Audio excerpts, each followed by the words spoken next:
Hey there, I'm Eric Smith, and right now I'm at the corner of Covell and Kelly, where we've got a major project going on. You've probably noticed it if you've driven through the area, but right now crews are in the process of widening Covell and Kelly, which involves improving the intersection that you see right here. Now, originally this was going to be two separate projects. Widening Covell was going to be one of the projects, and then we were going to turn around and widen Kelly a little bit later on. But instead of tearing up an intersection that's busy all the time, the city decided to just rip the Band-Aid off and do it all at one time. So if you're driving through the area, you'll notice that there are road crews working on Covell. They're widening that section from a 2-lane to a 4-lane roadway from the west entrance of Mitch Park all the way east to Thomas Drive. They're also widening Kelly from Covell south to Danforth. The 4 lanes will now be a divided roadway with left turn lanes. There will be new signals at Thomas Drive and the entrance to Mitch Park. And the temporary lights at the entrance to Lowe's and the intersection of Kelly and Covell will be modified with permanent traffic signals. The total cost of the project is $14.7 million. Edmond is funding nearly $3 million of that cost, while the Oklahoma Department of Transportation funds the remaining $11 million. For the past 8 years, Calvin has worked for Do It Construction, which is located in Edmond. Calvin is the project manager for the Covell Widening project. Though they plan to hit the final date of October 11th, Calvin did tell us about some of the challenges they have faced so far. There were some underground utilities that were in conflict with the new construction. And oh, really? There was some undercutting that had to be done due to most of this area has been old farmland. And oh, okay. It would have been 5 foot of topsoil, and so there were some minor delays, encountered on that. We had to go off-site to get another borrow site generated and bring in some more material to cover that. Now, are there going to be any other improvements to the area, such as sidewalks and parks, and any plans for that you know of? Well, I think that Steve Manick, city manager, was pretty instrumental in making sure that the project not only was practical but beautiful. Yeah. An example is we're standing on a 5 foot wide sidewalk.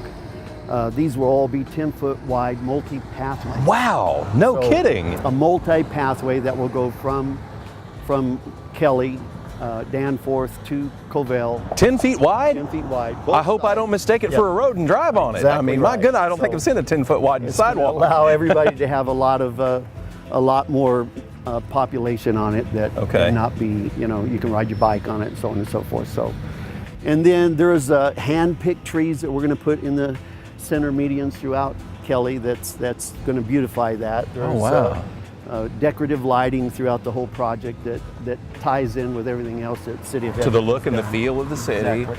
So this is really going to look nice. Exactly. There's been a lot of time and money spent on practicality, but also on beautification. Now, as residents, we talked about speed being an issue just a little bit. People need to slow down. Is there anything else that we can do to help things along, or if we just watch our safety, for your guys that are out here, is that just about it? Well, again, we are anticipating the school opening back up.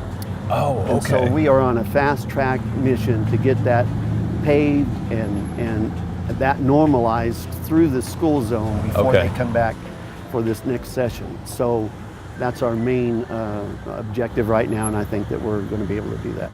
With school children walking nearby, as well as construction crews working alongside the roadways, extra precaution is absolutely essential when driving through this area. Ironically enough, we just missed filming a near accident just moments ago. Had we been only a minute or so earlier, and we would have seen that. But that kind of brings up the point that we really do need to be careful about what we're doing and driving and keeping the speed down around here. In fact, we talked with local Edmond officer A.C. Hopper, who gave us some points on how to be a little bit more careful in and around this area. We get a lot of complaints about the traffic up here. There's a lot of traffic that moves this area. There's a lot of North Edmond residents that use this intersection. Now, a lot of complaints from who? From businesses or people? Actually, we get them from the construction companies. We get them from the residents themselves. And some of the local businesses, because people cut through their parking lots to avoid these intersections. Oh, I didn't think about that. That's illegal to do. You can't do that. No, you can't do that. And then we've had people, actually hit flagmen because they don't want to wait Here? Here at this, right in this area right here, we've had 2 flagmen hit. Really?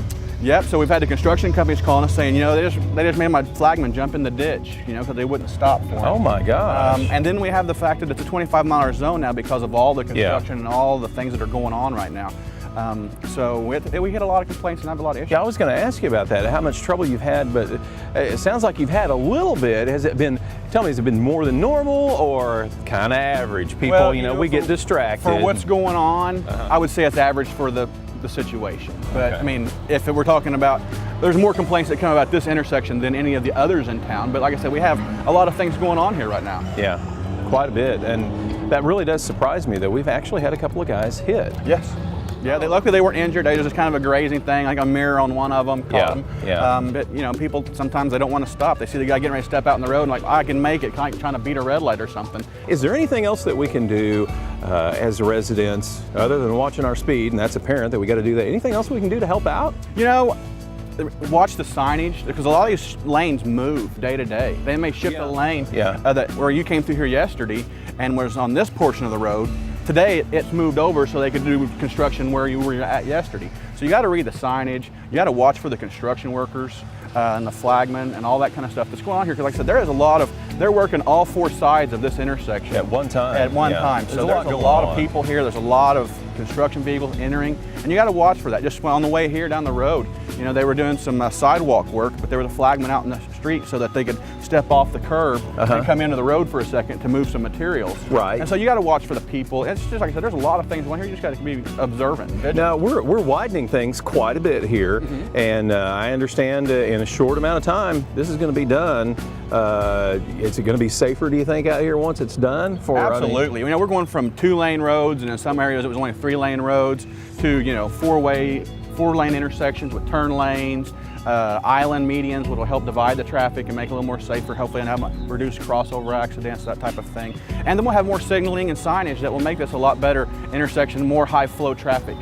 So it's going to be a lot better once it's all done. Okay, and message to us, slow down, go ahead, just tell them. Yeah, slow down, watch the signage. We don't want to write you a ticket, but if you're speeding, we're going to. There you go. You heard it from the man, Asa. Hey, Asa, buddy, appreciate it. Yep. You take care. Thanks.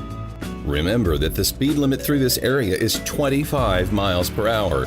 Use extreme caution when driving through the work zone and obey the signs and flagmen. Well, as you can see, the construction is moving along smoothly, and if you even look behind me, you can see how wide it's going to be. In fact, we're going to have 8 to 10 foot wide sidewalks, 4 lanes in each direction. It's kind of a mess right now, and you know, it's a little bit of an inconvenience for right now, but especially if you live in the area, coming up in this October, we'll be finished, and this is going to look absolutely beautiful. Until then, watch your speed and be careful.